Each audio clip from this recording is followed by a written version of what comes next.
The Prince.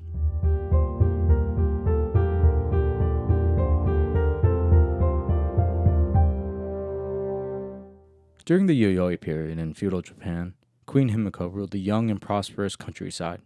Chinese merchants introduced the Japanese natives to rice cultivation, ultimately molding the savages into a society resembling its modern descendant.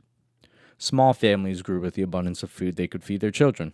They no longer feared the elements and became masters of the once untamed, independent world around them. On a quiet afternoon, devoid of trials and tribulations, Queen Himiko strolled down a dirt-beaten path with her son, the prince. Kazuo, her husband, and his samurai protected the queen and the prince.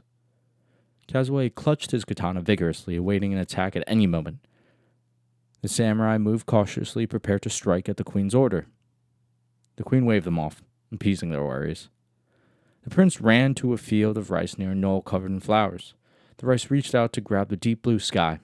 Out in the rice paddy, a farmer waved effervescently at the queen. The farmer ran to the queen to greet her and tell her about all the success he's been having since her ascension. As he made his approach to the queen, Kazuo and the samurai unsheathed their swords. The points of their weapons were inches from the innocent farmer's neck. He held his hands up, saying he meant no harm and simply wanted to talk to the queen. Kazuo retorted that no commoner can speak to her. The queen pulled Kazuo back so hard he fell on his back. The samurai laughed heartily and helped Kazuo to his feet. He brushed the dirt off and regained his pretentious visage. The samurai and he stepped away from the queen and the farmer to watch from afar. As the farmer thanked the queen for her generous kindness, the prince plucked away at the rice on the farmer's field. Shocked, the farmer fell to his knees, pleading to the queen to stop her son from ruining his hard work.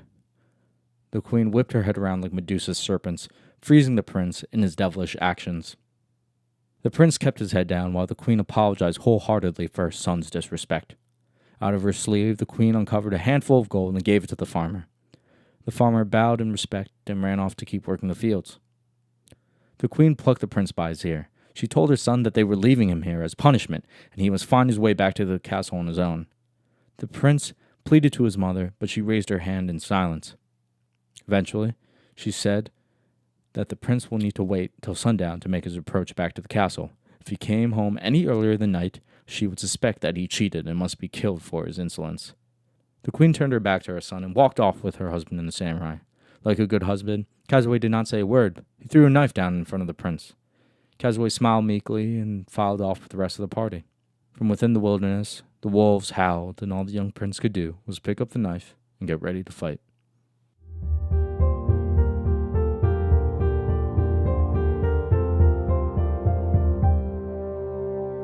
Thanks for listening. If you'd like to support the Simulation Podcast, you can donate to my Patreon account. Any amount would be extraordinarily helpful. The link will be in the description along with all my social media accounts.